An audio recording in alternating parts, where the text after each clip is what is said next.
rollin', Rollin', rollin', keep those. Yeah, that was Rawhide. Rawhide. Yes, Yeah. wow. Wasn't that where Clint Eastwood came from? I think that's where he I started. don't know, they sung it in the Blues Brothers. Hi America, welcome to Angel Noise. Indeed, indeed, indeed. Now, we have a few, and some neat stuff. I won't go into it right away, but I'll tell you later on. This was the week, we're videotaping this during the week of CPAC, which is a Republican convention, not really Republican, I take that back. It's a conservative group.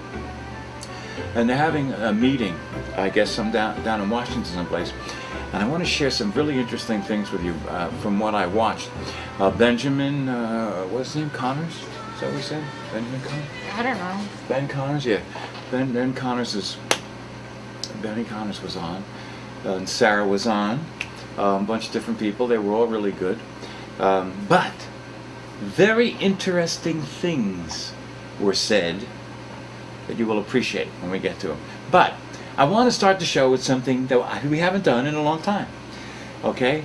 And for those of you who watch us on a regular basis, next week is a very special show. It is show 104 for Angel. It is Angel's 2-year anniversary of coming in here and being with us and keeping me under control for 2 years. Barely keeping you under control. Well, but you've done a good job. I tried. Of course, generating a logo to run for president may not be along the right lines, but be that as it may. But so anyway, I used to do a segment called Framed in Film. And I would look at different things in movies that people don't see. They see them, Okay. but they don't recognize that it's happening. And it's been a lot of fun. And I have a few that I used to use, and I'm redoing them new. Okay, but I did one with Bob Hope. Remember he had that line? Mm-hmm. Okay. So I have one this week, and this celebrates Katherine Hepburn. Are you familiar with her? Okay, Katherine Hepburn. She was in a movie called The Philadelphia Story. It was a stage play that moved into the movies and was remade years later with Bing Crosby and Grace Kelly, called High Society. And what the premise of the movie is about is there's, for some reason, Hollywood, who makes money hand over fist and lives in mansions and all this other stuff, is constantly berating the rich, which to me is amazing because they are rich. They work at being rich. They get millions of dollars per movie, but if somebody else has the money, they're a fair target. You know, Right. You don't see them attacking their producers or their directors or their stars, but anybody else. So, and they have a real problem with people who have earned the money and then maybe leave it to their family and stuff like that, which is really why we have income tax, because they couldn't stand the fact that these people were making all this money and giving it to their families, but they failed to realize that they were also building museums and music halls and railroads and all that other stuff. But we won't go there. So the premise of the movie is there's a magazine. You could refer to it as Life or Time, but we won't. In the movie, it's called Spy Magazine. Same thing. Okay. Okay. And there's the Lord family. Tracy Lord is played by Katherine Hepburn. She was previously married to C. Dexter Haven, Cary Grant. Okay. Okay, and what's happened is Seth Lord, her father, there's a suggestion that he's having an affair with a dancer.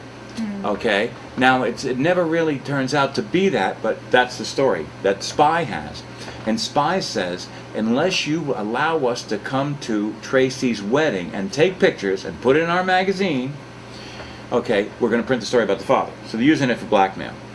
Okay, now she was married to Cary Grant. They split up because Cary was too much of an imbiber at the time. By the time we meet him now, he's in recovery. He's, okay. And she's going to marry this new guy, who's a man of the people. As a hard worker, he's coming up. So, and what it boils down to is Stanley Kidd gets Cary Grant by blackmail to invite a writer, James Stewart, and a photographer, Ruth Hussey, to come down. They have to stay at the Lord's house for the weekend. They want so they can get lots of pictures and do all of these different things. And there is a scene now, and so what happens is she wants nothing to do with it. She doesn't want them at all. She feels like it's an invasion of her life, and I don't blame her. And she doesn't want to do it. And then Cary Grant tells her why they have to do it. Otherwise, they're going to run this story. So she is now forced to put up with them, and no, they're not supposed to know, and they're not supposed, so nobody's supposed to be talking about it. And so she's decided, oh, well, they want to see something. I'll show them something. We're going to give them lots to write about and talk about and everything else. But the thing that the clip that I picked up, Katherine Hepburn was truly a great actress. Okay, and there's just a couple of little scenes here, and it's really hard to pick up. And I don't even know if people they may have to watch it again to really see what's happening. But the way she moves her hands, like, you know what I mean? And the way she looks at them and the smiles behind their backs as she's, so there's a couple of really, really great scenes. And it's just that, it's just priceless. I just love it. I just love the way she does it. So here is a short clip from a movie called The Philadelphia Story featuring Katherine Hepburn. Watch her mannerisms as she clearly detests these people, although she's being nice. Here she is.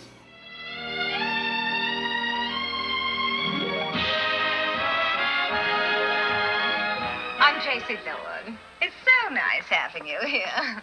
How did you leave Junior? Oh, we left Junior's fine. Say, that little sister of yours. Isn't she, dear? So talented. Junior's been such a lamb, isn't he? Yes, isn't he? It's a pity none of the male members of the family are going to be here to welcome you. Well, where's your father?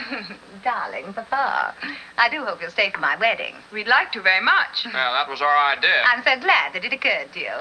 The house is in rather a mess, of course. We'll all have to huddle here and overflow onto the porch. I hope your rooms are comfortable. Your father's sick?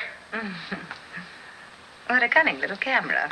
I'm afraid I'm an awful nuisance with But it. you couldn't be. I hope you'll take loads. Dear Papa and Mama aren't allowing any reporters in. That is, except for little Mr. Grace, who does the social news. Can you imagine a grown-up man having to sink so low? Oh, it does seem kind of bad. You're a kind of, writer, aren't you, Mr. Connor? Sort of. Look at the way she wears her hair, Tracy. Isn't it pretty? Mighty fine. Shall we have sherry on the porch? I have some lovely presents, don't you think so, Mr. It's Connor? just a wonderful movie. And Cary Grant is great in it. James Stewart is great in it. When they remade it with Bing Crosby playing Dexter Haven and Grace Kelly playing Tracy Lords, if you've seen the original, it's tough. Because while Grace Kelly was beautiful and graceful and all that other stuff, and I love her and all that stuff, but Katherine Hepburn, you know what I mean? It's like, the mate was a mate, really. And Bing Crosby, which is a great crooner and a fine actor, you're comparing them to Katherine Hepburn and Cary Grant, two really super duper stars. In the remake? No. Okay. Louis Armstrong was in the remake, and Frank Sinatra played the guy. So I think I've seen the remake because Right. the storyline sounds familiar. I remember that there was one where there was Bing Crosby, Grace Kelly, and somebody else. Frank Sinatra. And there was and I was like, it's kind of a weird. And it's up at the Newport Jazz Festival at the house and all that stuff, and this was the only time up at till that point where Frank Sinatra and Bing Crosby had been in a movie together, and they do a song, a duet, and stuff like that, and Grace Kelly is about to leave to go marry Prince Rainier. It's just the last film she did before she left. And the song "True Love" became a hit. Oh, very cool. So she was she's probably the only princess that ever had a hit record. Isn't that so cool? That's cool. So anyway, that's the story, and while the remake is fine and it's got good music and all other stuff, see the original if you can. Really great. The Philadelphia Story, great play. So there I was watching the CPAC stuff, and what am I? And let me have to put this on so I get this right. And what am I hearing from all of these people? It's like, obviously, they watch the show. Okay? Or you posted that's on true. your Republican, and now they're stealing your ideas. Well, you that's gotta copyright this dude. Yeah. Why'd you do that? But now they're gonna take your platform and they're gonna lose. Well, if they do it, that's the most important thing. Bastards. Where's this one? I beg your pardon. Well, I'm just no, saying, I you understand. want to increase your chances. Well, I mean, not have them steal them from you. Well, they haven't gotten them all, but I was very pleased where's this one?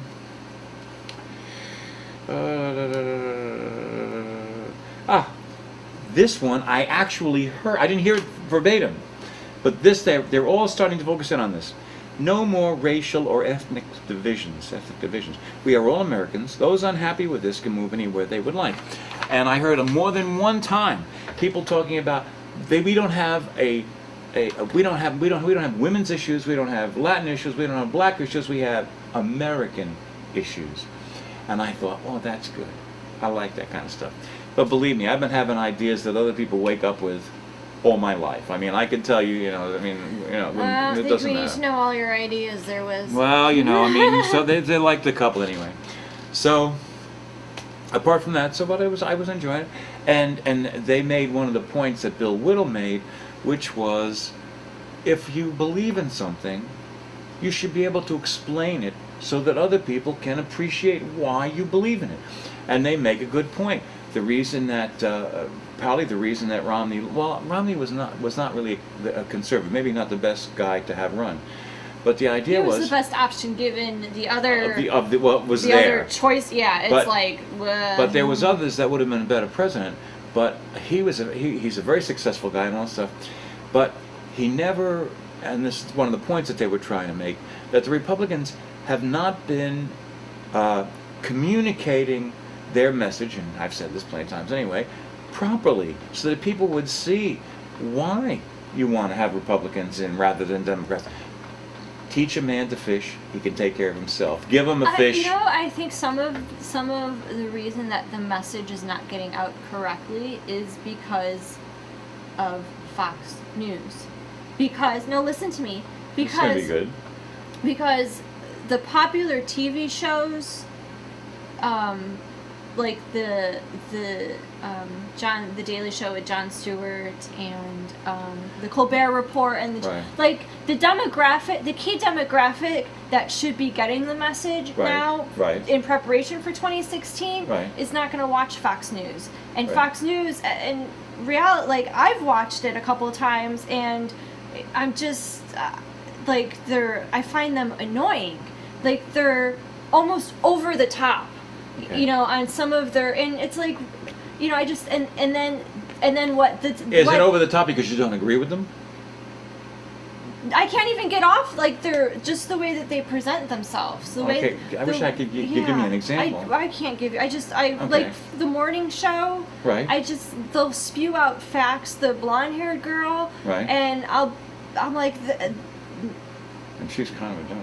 I'm like, where is she getting this information from? Like I've never had them say something on TV that couldn't be verified. But what I'm saying is like the key demographic Right. that is the people who should be getting this message Right. aren't watching Fox News. They're watching those late night shows. Yeah, and they're watching CNN and MSNBC and stuff like that. Yeah, who in turn make fun of Fox News Oh, sure. because they're sometimes so over the top And also they don't agree with them. And so ridicule the Alinsky approach to winning and pilfering and all the other things that go along with it. Ridicule is one of the tools that they use, and they use it very effectively against the Republicans, who have not. And I even heard somebody else say this. You guys have been fighting the same war for 25 years, and you haven't figured out how to win it. Give me a break. Listen, we know how to win it. We have something that we shared with a Republican and a Democrat, and they like it. Everybody that we've talked to has Likes gone it. along. Yeah. So what's the big deal? The problem is, they don't. We're in a position where we have to have the old guard move out and let the new people come in. Right, The new and- ones that are and- coming in are great. and the old guard is also part of that Fox News brand. Remember when I said the Republicans need to rebrand themselves? They Right. need to rebrand themselves, which means they have to look at Fox News and say, you guys were great when we started and you're what we needed then, but now you're not helping our cause because you're now seen more as a joke than anything else. Yeah, well, I mean, they're only seen as a joke to those people that want to use them that way.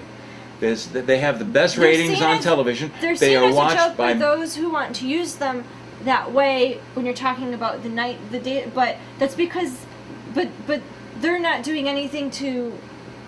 No, because Do you know what I mean? they I know. I feel. see, they're presenting a I side like of the idea news. of having a Republican they I are. just think Fox News has run its course, and they need to break They off are of the that. only people representing that side. I'm Fox not- News. yeah, I'm not just saying saying, but I mean, stop, so but I think- they have to do it because nobody else does. And many times, one of them is telling the truth and one of them is not. I mean, for the first time, they are starting to call this guy a liar. And he is a liar. Okay? And who shall remain nameless. Okay? But the fact of the matter is, everybody's been pussyfooting around it, and he lies. Okay? And he really hurt himself with this sequester thing. When he goes out and says, all this horrible stuff is going to happen. And all the sequester did was take a raise of 5 and make it a raise of 3. Mm-hmm. So that means everything that was running before just got more money. They just didn't get extra more money. So nothing should have been changed. And the first thing he looks for is things that will hurt people. And people have seen it. This thing he did by closing the White House tours, well, from my point of view, I couldn't have prayed for something better than that. But he hurt himself with people. Because you know who goes on those tours? Kids, and schools, and groups. They have to book it far in advance. They have to pay to come down. They have to do all of this stuff. We're still sending $250 million to the Egypt's Muslim Brotherhood in the form of weapons. But he can't have enough money to keep those tours open. You know what someone told me is that It was a stupid nobody move. in Congress is getting there's no pay cut with the sequester. No, Like that annoys me. Like what should have been cut is them. their salaries. Yes, that's where it should have started because they're the ones that caused it. Yeah. Okay, and the other point that I really make, and again, I'm getting really sick of this kind of stuff, there are no cuts in Washington. There are decreases in the amount of growth. Okay. Okay, so nobody's lost any money. They just didn't get new money, and they didn't even get it yet, and yet they do. Do you know that this guy released 2,000 prisoners, illegal aliens, released them from jail? It was a jailbreak, a federally allowed jailbreak, put criminals, people arrested for DWI and all these crimes, and he let them go because he was trying to say this is what the sequester caused, and he thought he could blame it on the Republicans. He didn't have to let them go. Do you know how many stupid things we do with our money in the government that he could have cut first? And he chose to let criminals out of jail because that's the Chicago way. No offense, present company. Okay? You live outside of Chicago. No, I'll tell you, Chicago is pretty, like, we know what we know. You know what it is. We know how dirty we can be. I mean, we've seen that played out. Okay. Well, I'm telling you, he is a pure Chicagoan. Okay. So he, I don't know if we might have used this illustrative example before, but you know, when you're an alcoholic, you want what you want when you want it. Okay, and then you're like a 12-year-old or a baby even. Yeah, well, this is what we're dealing with now. We have a child king, and it's a sad thing. And I mean it's not funny. In some ways, I'm glad. I'm not glad, but he has really hurt himself because of the choices that he made. And now we're finding out that when they called for help in Benghazi, he was told about it about 7 hours before those people were finally killed. He did nothing to help them, and indeed, nobody knows where he was. He had the meeting, and he left, and to this day, we have no idea where he was or what he was doing. Do you know that we pay for 2 full-time projectionists to stay at the White House so that if they want a movie and they want to see it at night, they can have 2 projectionists that can come down and play. That couldn't have been cut. And all this stuff is starting to come out. And I think what's happened is, you know how sometimes you get confident and you overplay your hand? You think he overplayed his hand? I think he overplayed his hand. I mean, all honesty, in the last 10 days, I had family in town last week, Right. so I haven't really paid much attention Right. to. I haven't even looked at my AP mobile thing. I mean, here's what I know: there's a new pope. Yeah, right. So right, that's right. about it. Well, that happened. Yeah, that's about it. So I'm like, okay, yeah, okay, sure. So, but I mean, I know about the dirty Chicago's tricks and stuff. And he's a master. And I can tell you that when a Democrat is when a Democrat is president, Chicago has more success. Of course, because Then when a Republican's in office, because they get what they want. Here's an example. In my town, I grew up in a small town called Peatone, Illinois, and for years there were rumors of Chicago getting a third airport, and they were going to put it in Peatone. So when Clinton was in office, it kind of the rumors kind of stopped. Like it just Right. nothing ever happened. Bush comes into office. And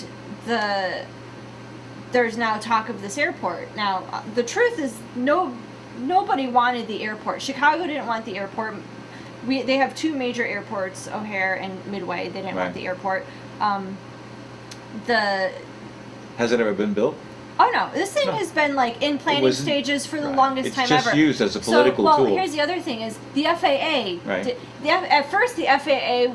When the rumor started many, many years ago, the FAA is like, yeah, we might need a third airport. Well, then there's all those gas price hikes and stuff, and the airlines are like, we can't afford to have more planes at airports and the FAA is like, now are you kidding me? So all of a sudden, like these signs start popping up along the interstate that says future home of the South Suburban Airport and whatever, and then Obama comes into office and it's all hush hush, doesn't exist anymore.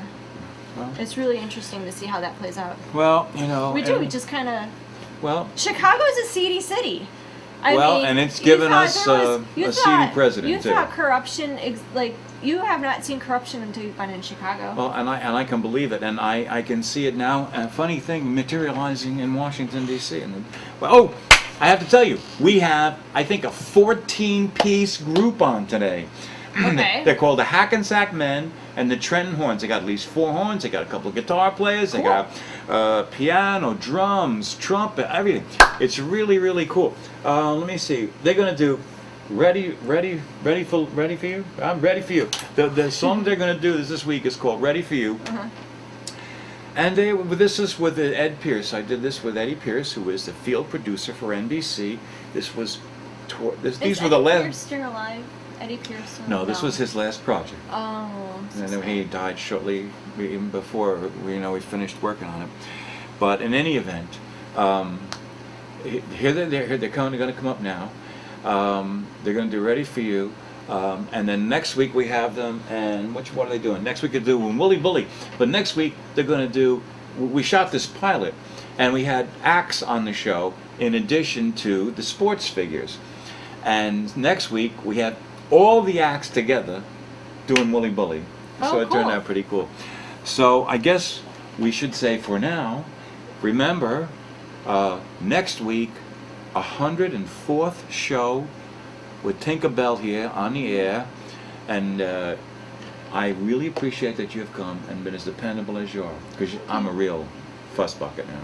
Bye, America. Do something good every day and volunteer at your local animal shelter. Bon appetit.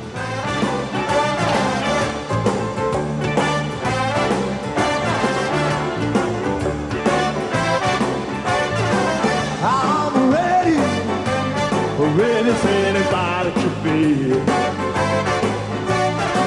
I'm ready as anybody could be. I'm ready for you. I hope you're ready for me. I got an axe and a pistol on the graveyard side. I'm shooting tombstone bullets where balls and take. I drink a TNT, I smoke a dynamite. I hope some schoolboy starts a fight, 'cause I'm ready as anybody can be. I'm ready for you, I hope you're ready for me. Come on, boy, put your hand on the piano.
like never before. I feel so good that I want you to know. One more drink, babe, I wish you would. And then a whole lot of love to make me feel good. I'm ready, ready as anybody can be. I'm ready for you. I hope you're ready for me. Mark Squirt on the trombone.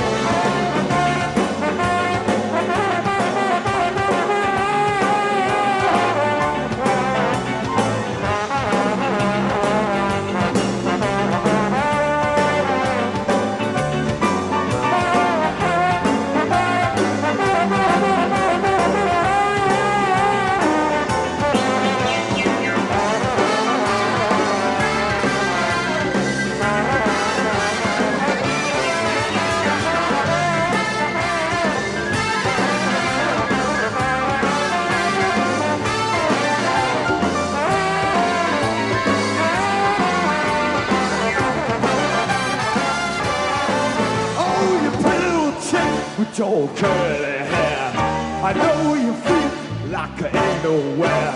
Stop what you're doing, baby, come over here. I prove to you, baby, that I ain't no square.